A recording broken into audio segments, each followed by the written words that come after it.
안녕하세요. 베트남들 주말 잘 보내고 계시죠? 이번 영상에선 이 이군 항암제에 관해서 한번 얘기를 해보려고 그래요.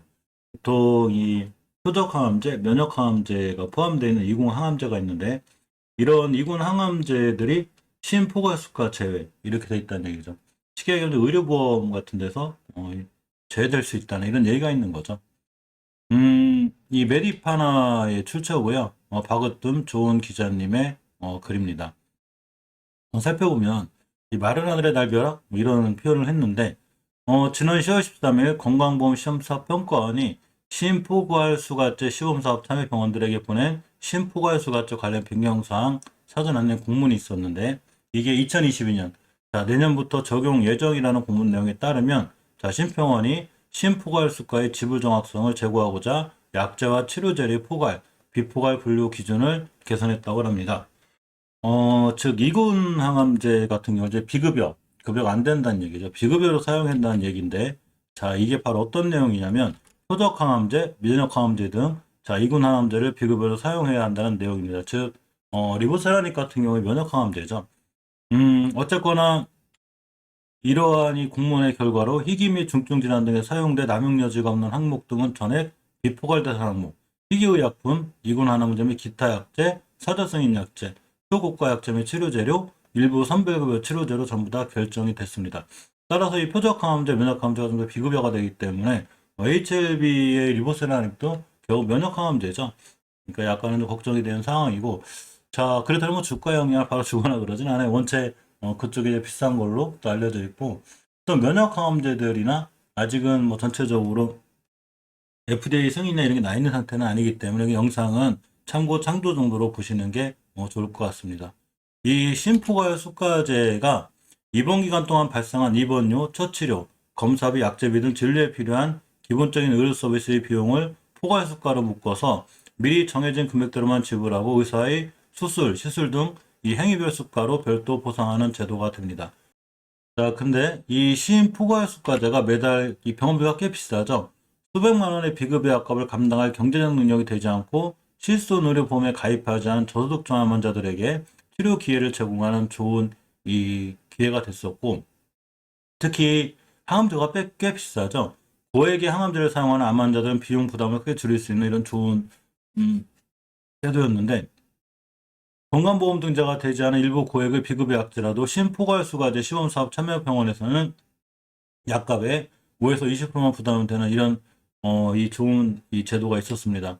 이제 암 환자들이 그러다 보니까 이제 98개 심포괄수가제 시범사업 참여 병원들 중 이군항암제를 보상범위에 포함시킨 곳, 즉 면역항암제라든가 아까 말씀드린 표적항암 치료제 이런 거를 포함시킨 병원들이 따로 있는데 이게 총 98개국이라고 그래요. 98개의 이 병원인데 여기를 찾아다녀서 이제 혜택을 보고 있었는데 2022년부터 1월부터 약값의 100%를 전부 부담해야 한다는 이런 내용이 됩니다. 그래서 이제 환자들이 조금 혼란에 빠졌죠. 어쨌거나, 암은 우리가 전체적으로 꽤 많은 환자 수를 갖고 있죠. 간암, 폐암, 위암, 또 HLB의 이 리보세라님은 난소암, 간암, 위암 이런 데 또 효능이 있는 걸로 잘 알려져 있습니다. 어쨌거나 이러한 제도들이 이 환자들의 불안감으로 크게 이어졌고, 다소 불안한 게 사실입니다. 지난 3일에 한국암 환자 권익협의회와 담도암 환우회가 건강보험 심사평가원 서울지원 앞에서 심포괄수까지 항암제 제외 반대 집회를 하기도 하였습니다. 이런 심포괄수와 개정이 개선이 아닌 계약이라며 보건복지부와 건강보험 심사평을 질타하기도 했습니다. 일단 이 친심포괄수제 개정 예고가 돼 있을 때 암 환자 보호자에게 알리지 않아서 조금 더 약간은 문제가 생긴 이런 상황이죠.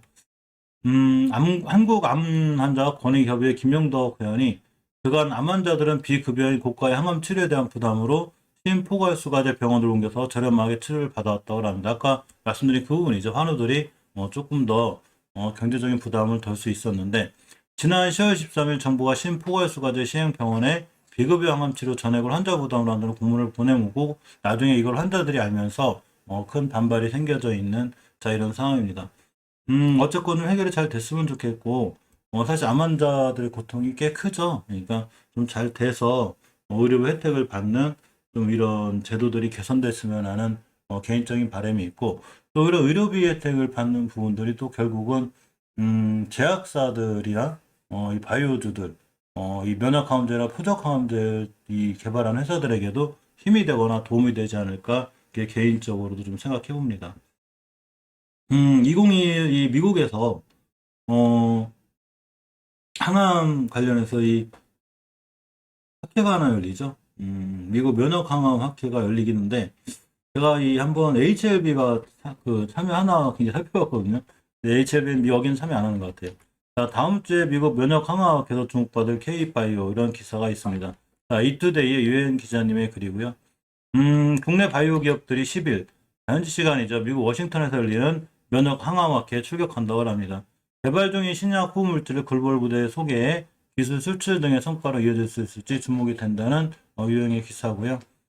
내우 이문텍 출장을 하죠. 췌장암과 대장암 환자를 대상으로 엔티일질과 면역관문 억제제 키트루다를 병용2에 얻은 임상 데이터 및 내암 표주 치료제인 엔티일질과 병용 임상 결과를 선보인다고 합니다. ABL 바이오는 이중항체 면역 항암제 후보물질 ABL503과 ABL111의 전 임상 데이터를 공개하는 걸로 알려져 있죠. 어쨌거나 이 GC셀, 녹십자셀이죠. 녹십자 홀딩스가 세포치료제 개발을 위해 미국 샌디에고 설립한 아티바가 고형암 타킷, CA-랭크의 세포치료제 AB201의 전임상 중간 결과를 또 발표하기도 합니다. 이렇게 우리나라의 이제 몇 개 기업들이 미국 면역항암학회에서 이제 이렇게 출장을 하는데, 제가 HLB는 참여 안 하나 하고 봤더니, HLB는 참여 소식이 아직 없습니다. 매드팩토도 역시 미국 면역학회에서 바이오마커 성과를 발표할 예정이죠. 이 바이오마커 기반 혁신신약 개발계 매드팩토가 11월 미국에서 열리는 면역항암학회 학술대회 여기 바이오마커 연구 중 추가로 이 도출한 성과를 발표한다고 자 7일날 밝혔습니다. 9월달에 밝히긴 했는데 이게 이제 11월 달에 열린 미국 면역암학회에서 발표한다는 얘기죠. 이보스라집의 성과도 이 미국 바이오 면역항암학회에서 좋은 성과를 발표했으면 그래서 좀 지지부진한 주가에 조금 성장할 수 있는 동력이 되지 않을까 생각해 봤는데 아무리 찾아봐도 그런 기사들이 없어서 조금 아쉬운 면이 있습니다. 좀 전에 제가 이 방송 섹터 중에 하나 이제 바이오 섹터를 하나 추가를 했는데 HLB 바이오 섹터라고 당일 관심 종목 이렇게 세 가지 섹터를 가지고 전체적으로 유튜브를 운영할 생각이고 아까 바이오 섹터에서 잠깐 알려드렸지만 이 하늘바이오 파마의 면역 항암제도 역시 국가신약 개발 사업 지원 과제로 뽑히기도 했습니다. 같은 면역 항암제에 있는 이 리보세라닙도 이런 좋은 소식들이 꼭 들려주길 바라고요. 항상 이 HLB를 많이 사랑해 주시고 또 제 영상을 잘 봐주셔서 고맙고 이거 외에 이제 바이오주들만 따로 모은 영상도 있으니까 많은 관심 바라고요. 특히 당일 관심 종목들 물론 당일 관심 테마가 꼭 크게 올라가거나 뭐 바로 상승을 꼭 보장해 주진 않아요. 하락하는 경우도 많고 하지만 그래도 지금 시장에서 어떤 이슈가 있고 어떤 종목들이 주류가 있는지를 알 수 있으니까 그 영상까지도 많은 관심 바랍니다.